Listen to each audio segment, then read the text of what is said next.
You're live. One, we're live. Good morning, everybody. It is Tuesday on a Monday, or your Monday motivation, or what a kind of clever little saying you want to have for what we're going to be doing today. And I put kind of a snarky little description on purpose, and my lovelies, because what I really mean by that is horses don't have egos. They don't criticize us. They don't judge us. They observe, right? So I'm sitting here and I'm working with little one today. Her name is ToosDay. If you guys haven't been following me, her name is ToosDay. It's spelled Toosday because she's Tuesday. And so she's a rescued horse. She was an orphan. Her mother actually tried to attack her and kill her. So we had to remove her from that situation. That does happen sometimes with minis because they're so stinking cute that we sort of overhandle them. Kind of like don't pick up the baby bird. You know, be very careful because now the mama will reject it. Same kind of thing. Now I'm not sure that that's what happened with her, but it does happen with minis more frequently than the larger horses, for obvious reasons. Because the cuteness factor is just about to die for, right? So the reason I wrote that description was because this one will tell me exactly what she's thinking. And my mentor over the last on my journey of becoming a horseman would always say, "Raise your hand if you know how to read." And you know, the room would raise their hands. You know, if they're over a certain age, whatever. And he goes, and then he would follow it up with a horse, and then everybody kind of laughed. And, you know, most people put their hands down, but that's really the truth. It's the truth with people too, because a lot of times we tend to think, well, hey, we're going to learn how to read this horse, and I want to be around horses more than I want to be around people. I hear that all the time, and sometimes I don't disagree, but a lot of the time it's because we're going to go this way.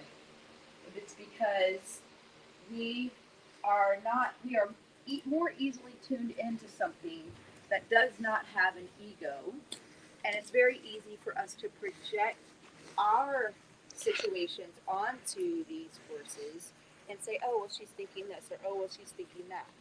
And a lot of times when we do that with people, it's because we're projecting our values onto them. So I'm actually going to listen. And in my Zen Club community, I have something called deep listening. And it's not a new concept. It's been around for thousands of years. And the idea behind it is, am I listening deeply in order to hold space, hear and learn more about them and their patterns, or to heal them or help them? Now, the key piece to that is knowing which one they need. Like right now, I really want to just be very calm and quiet with her because she's being pretty calm and quiet with me. Hi, neither one. So I want to listen to how I can help her be more confident. Because if you have a friend, most of the time you want them to be more confident. You don't want your friends to be unconfident. So I'm looking to see how I can allow her to be more confident and more responsive. Good. I'm trying to go a little faster there. And more connected to me. And if I can have deep listening, hear what she thinks, replace my judgment with observation and curiosity, then I'm going to be able to understand what her language is even more clearly. Because I'm asking her to chat with me.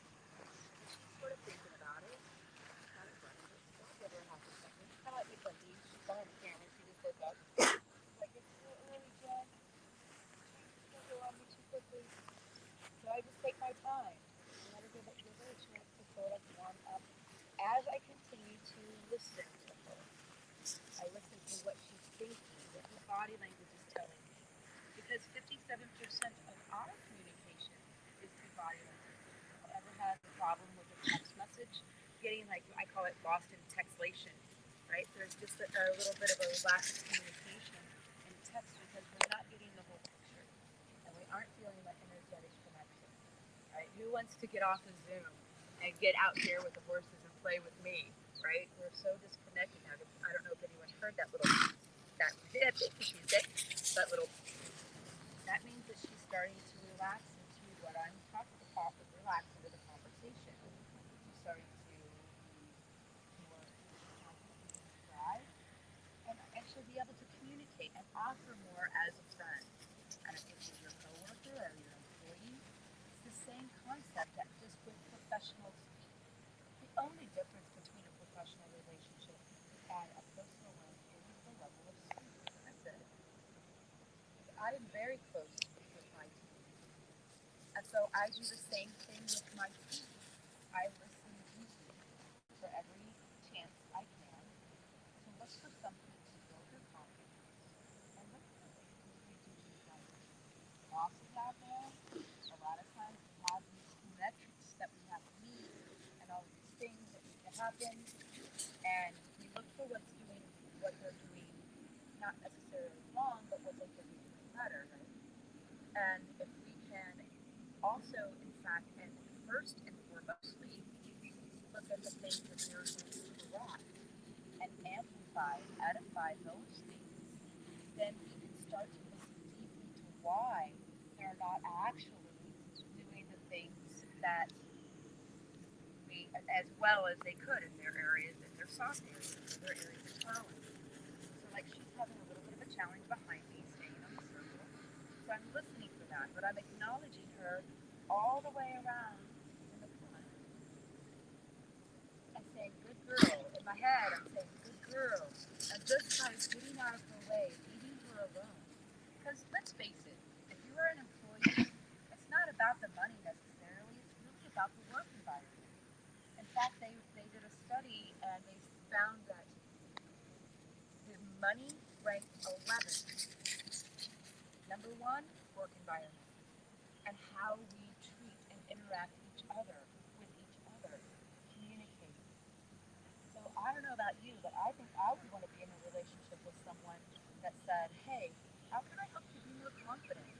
What do you need right now?" And then read their lips and listen deeply to help hold space, learn more about me, understand me, and help and heal me. That's important. And we've all heard also, if you're in a room of four millionaires, you'll be the fifth. If you're in a room of the four other people, who are your five? You're the fifth, you'll be the sixth, right? So surrounding yourself with those people. And what does it feel like? How does it feel for her to have me doing the things that I'm doing and expressing myself the way I'm expressing myself for her? And again, this is where I keep listening.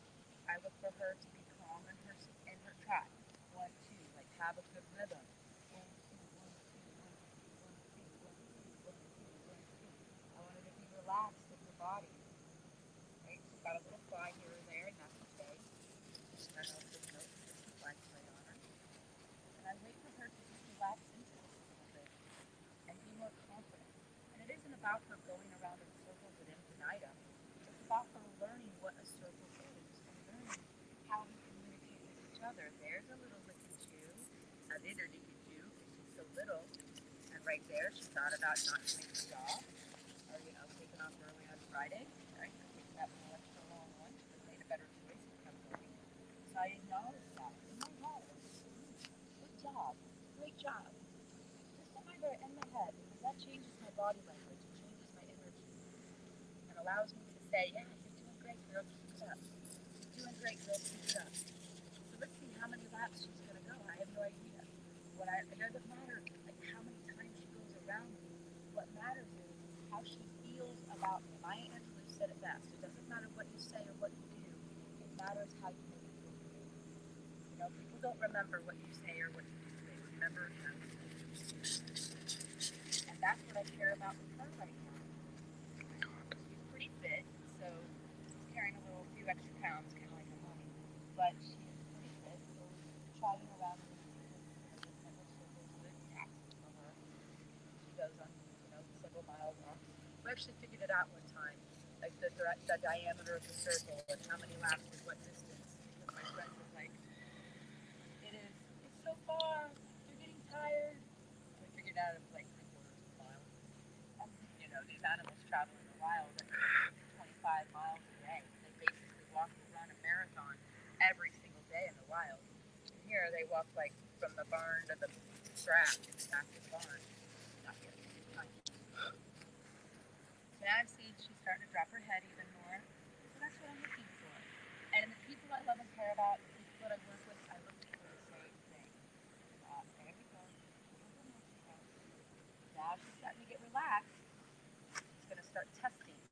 Right there, she pulls. She's like, she's going to start testing and seeing if I mean business. If it's really, if those GPS reports are really that important that I fill out by 3 p.m. Right? And she'll find out pretty quick that if she does that, that it's going to result. And I go not after her, but after her behavior. Same thing with your employees, guys. You want to address the behavior, not the individual. Not make it about their personal characteristics. It's about the behavior, even if it's a pattern. There we go. She's going to give us one more little stretch across her neck.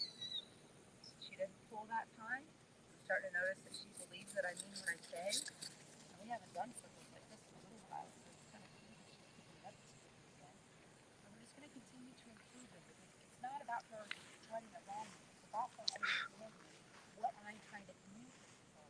And this is the circle, not a like egg yolk. It's a circle. And can you go on a circle and maintain? There she goes. There she kept her little trot. She almost lost it. She kept her trot. Now, if she can go behind me this time and make it past this little spot over here, then I'll go ahead and say, yeah, you're making better choices. You made improvement with your skills. So she didn't pull that time. She's keeping her trot. She went right through her little tough spot. And so as she goes by Mackenzie, I'll go, that was great, little one. You can come in, and we're going to have a little celebration together. And if you can come and connect with the people that you love and care about at this level, look at she's like, there's the lick and chew, which means, oh, okay, I get it. That's what a circle is. Now she may not be saying circle. I mean, it's just an arbitrary word. I mean, to mean what it means. But in her eyes, she goes, oh, I got it. Do this. And she tunes into me instead of listening to her coworkers or Mother Nature or her pot smoking buddies. She tunes into the one that listens deeply, that is there for her to understand her. And if you're in relationships with others like this that you love and care about, man, what kind of connection could you deeply have with this small twist in your behavior towards them, even if they're ticking you off, which we'll talk about a lot in our Zen Club. Which that brings me to, we are here in this beautiful space now.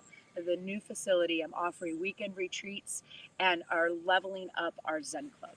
So if you'd like to join us, the link is in the comments. It's a beautiful community to help us build awareness around horses, the power they have to heal, teach, and lead us as we learn to lead them. So thanks for tuning in. I'm Jen Zoe. This is ToosDay, and welcome to Xenogen.